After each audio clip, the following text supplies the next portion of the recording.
Francesco Vianello, prima il Veneto, Patto per il Nord. Buonasera, buonasera a tutti, grazie per l'invito. Grazie molte. Monica.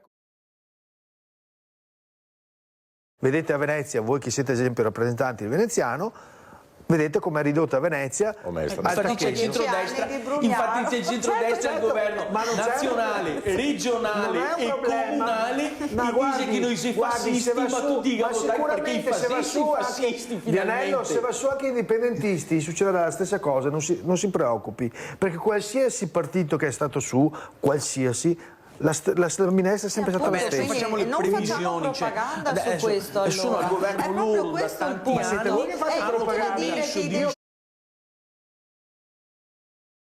Prendertela adesso con il centrodestra. Ma qual è il centrodestra che adesso è responsabile dei provvedimenti che non ha preso. È il centrodestra adesso responsabile. Io sto dicendo di miei processi che sono stato la stessa cosa di adesso. È il centrodestra a livello nazionale, regionale Veneto e del comune di Venezia.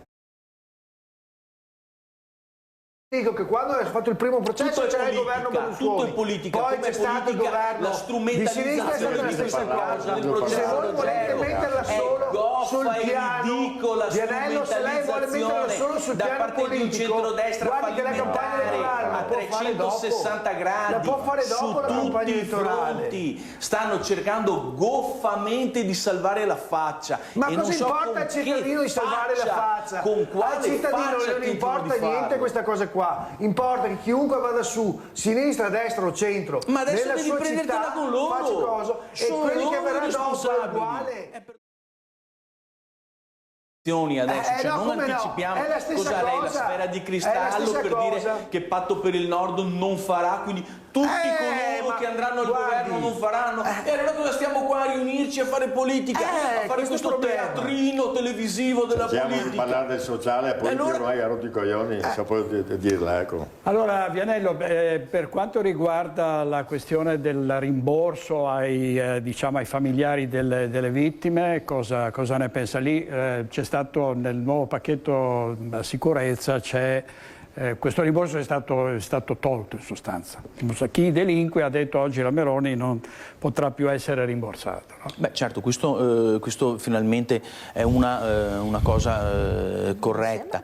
Io ci tengo solo a premettere che uno dispiace di questa tragedia che è avvenuta, che ha visto la morte delle persone, e penso che nessuno possa essere felice, contento quando muoiono delle persone, chiunque esse siano.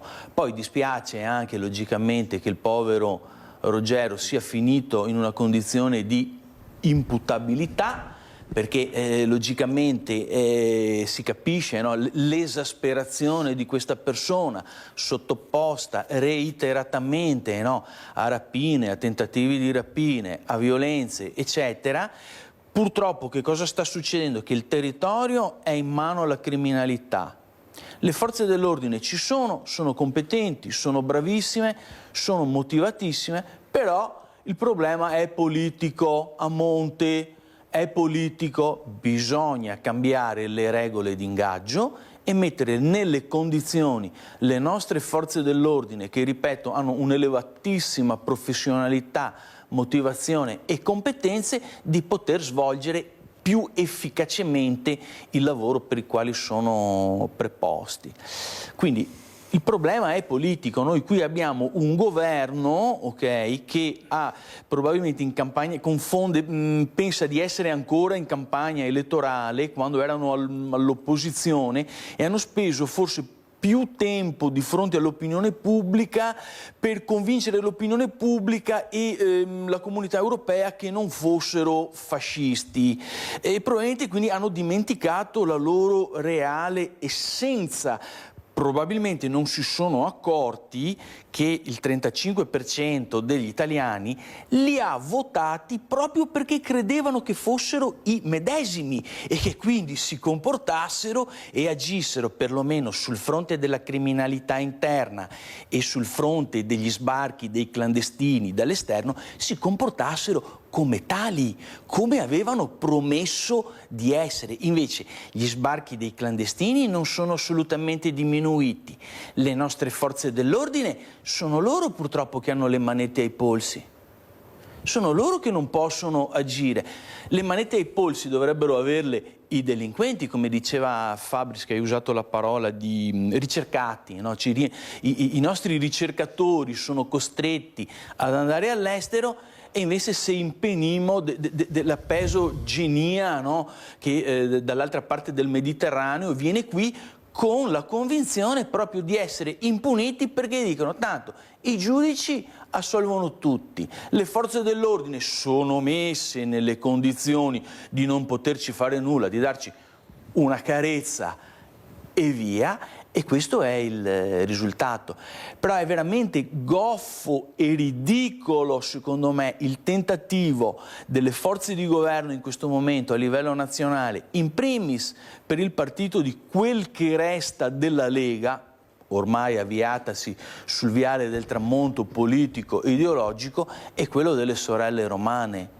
Sono loro che dovevano cambiare le leggi, cosa che in 4 anni non hanno assolutamente quindi fatto. Non serve neanche più votare la sinistra, perché tanto il governo prima ha fallito lo stesso. Servirà votare Patto per il Nord, caro amico mio, servirà votare Patto per il Nord, quando i veneti veramente vorranno aprire gli occhi e capiranno che devono affidarsi ad una forza rappresentativa del territorio, perché le soluzioni non possono arrivare da Roma, non possono arrivare da Roma. In Veneto sono sempre solo arrivati i problemi, la politica ce la dobbiamo gestire qui con un partito nostro, made in Veneto, amico mio. Allora, guarda che forse sbagli il tiro, perché è 20 anni che mi occupo di storia e identità veneta. Ma sembra che tu ignori, sembra che ignori. Colpevolizzi il centrodestra. Sai perché colpevolizzo? Colpevolizzo perché tutti i partiti, compresi anche i partiti indipendentisti, che tanto hanno detto di fare, adesso che si trovano in regione dell'identità, intanto non si capisce il indipendentisti in regione. A chi ti riferisci? Con gli indipendentisti in regione Veneto? Quelli che hanno saltato il fosso 4-5 volte? No, beh, ma cosa stai dicendo? Informati! Non ci sono indipendentisti al governo della regione Veneto, sono quelli che sventolano la bandiera dell'autonomia 2 settimane prima del voto per incantatori di serpenti. Scusa, perché mi viene a dire che Smutsky non è indipendentista? No, ma per carità. Ma cosa devi dire? Per Italia, Lega, cioè, allora vedi che viene con me, che alla fine Morosin lo è indipendentista. Allora Morosin come la mettiamo? Cioè, questi qua come sono? Cosa rappresentano? La Lega non è un partito indipendentista, voi capite? E lui è andato a sostenere Stefani della Lega. Ma non è un partito, è un partito meridionalista, centralista, attrazione romanocentrica la Lega. Ma non avevo ancora capito. A Venezia il partito del Nord con chi era?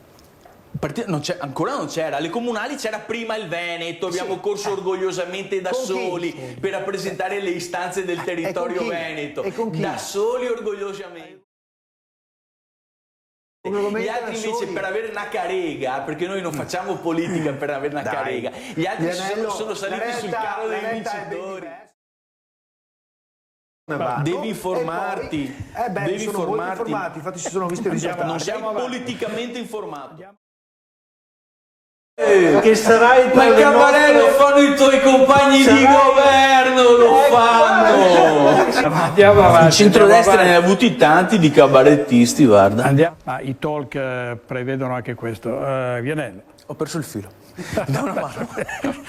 No, tornando un po' cioè agli antagonisti, centri sociali, no?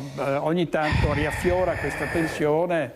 Allora io capisco. Cioè, voglio dire, qui l'occasione è stata l'arrivo dell'ambasciatore americano. È possibile scatenare questo putiferio per l'arrivo dell'ambasciatore americano? Allora, l'ambasciatore americano non sta simpatico. La politica internazionale che l'America sta conducendo negli ultimi 50 anni non sta simpatica. Per cui io mi direi, se proprio dobbiamo manifestare, facciamolo all'interno di un contesto più civile, più rispettoso in primis delle forze dell'ordine, che sono lì per proteggerci, per fare il loro lavoro, che è importantissimo, e soprattutto anche per non distogliere ingenti appunto forze e materiali delle forze dell'ordine, che secondo me andrebbero razionalmente più impiegati in altri teatri operativi, come si dice in linguaggio di guerra. Perché dico questo? Perché ci sono alcune zone, alcuni quartieri della nostra città, io sono sempre qui e non sono sparito, e che necessiterebbero di una sorveglianza molto più capillare, ok, da parte delle forze dell'ordine nazionali, con delle regole di ingaggio logicamente adeguate prima di tutto alla loro sicurezza, alla sicurezza degli agenti e dei funzionari di pubblica sicurezza nazionali e quelli anche nostri locali, perché vi ricordo, cari amici cittadini di Mestre di Venezia che ci seguite qui e sui social, che purtroppo abbiamo dei problemi grossissimi in via Piave.